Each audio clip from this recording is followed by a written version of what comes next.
Nagpahayag ng suporta si Senator Amy Marcos kay Senator Robin Padilla na pipirma ito para mabaliktad at tutulan ng contempt order na inilabas ng Senate panel laban kay Kingdom of Jesus Christ Group Leader Apollo Kibuloy.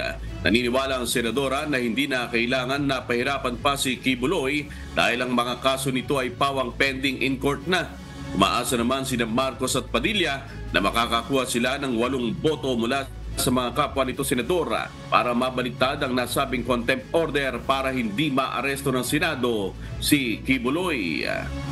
Parang hindi naman siya tama at sa palagay ko, sasamahan kami ng iba pa naming grupo, Senator Go, Senator Cynthia, ako, pero hindi pa yata kami umaabot ng kinakailangan na 8 votes or 7 votes para ma-withdraw yung contempt order.